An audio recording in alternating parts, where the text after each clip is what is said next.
and he went into battle every way he could get there. Through the air, over the seas, he hit 100 beaches, large and small, in the vast world of the Pacific.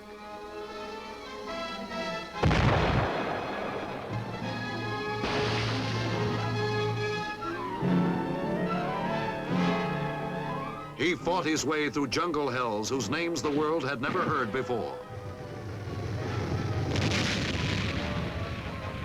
And on the other side of the globe, he inched his perilous way through the bleeding fields of Europe.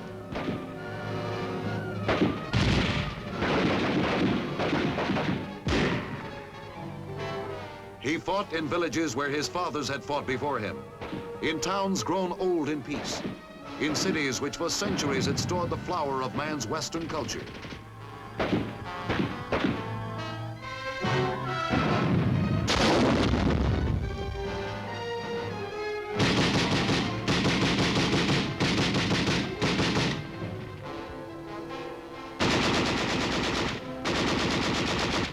Destruction lay in the wake of every victory won.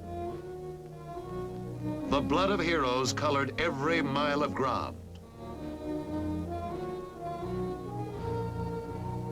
Biting weariness and aching loneliness lay behind every statistic of success. But through city after city, the victorious soldier pushed on, and the jubilation of the people was his reward.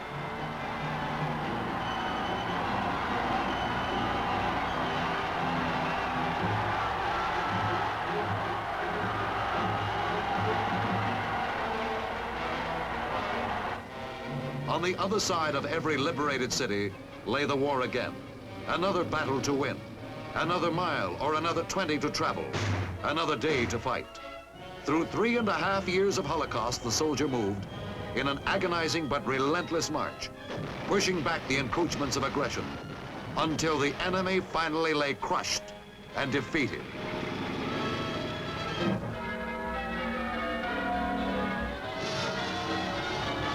How jubilant was the taste of victory. How sweet the rewards of peace.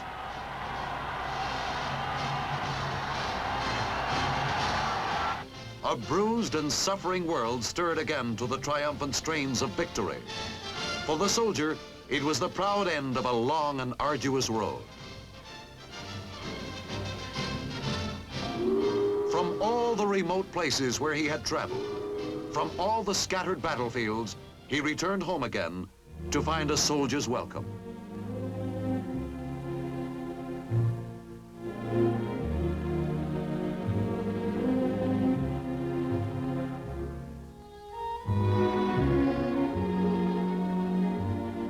He returned to the life he had left as citizen soldiers for generations before him had done.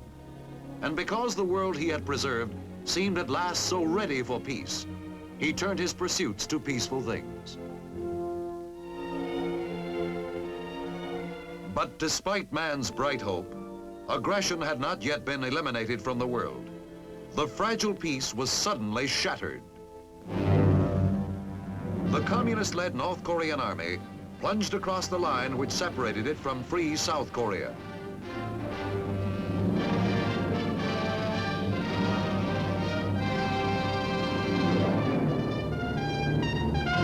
And now, once again, the soldier was on foreign soil, making his soldier's way through the kind of troubles which had always beset his brothers.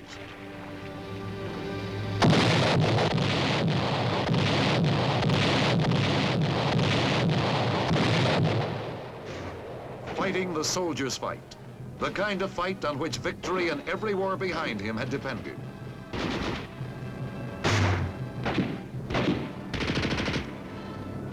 Korea added new names to the honor roll of heroes. It added new listings to the roster of once unfamiliar places, which would forever after be part of the nation's history. Toijan, Seoul, Old Baldy, Fort Chop Hill, and it added another page of valor to the soldier's record. And like all wars, the cost was high. For bravery is not cheap, nor are any of the qualities which give a man what it takes to stand and fight.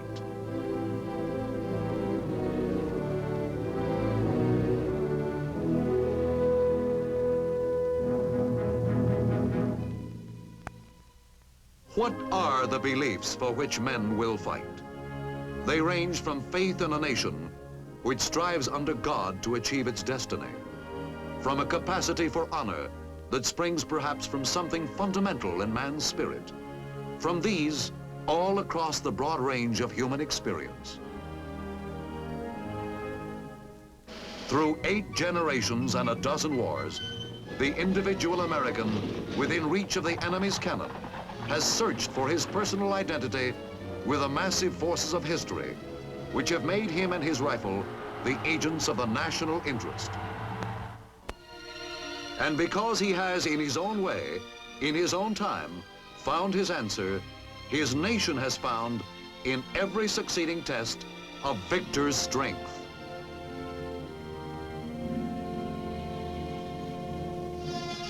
He has fought well, this soldier of America's heritage.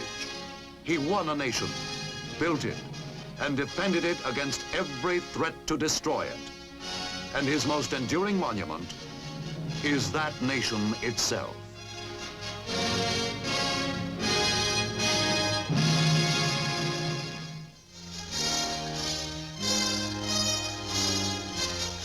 The Big Picture is an official report for the armed forces and the American people.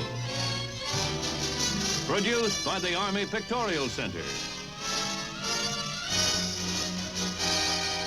Presented by the Department of the Army in cooperation with this station.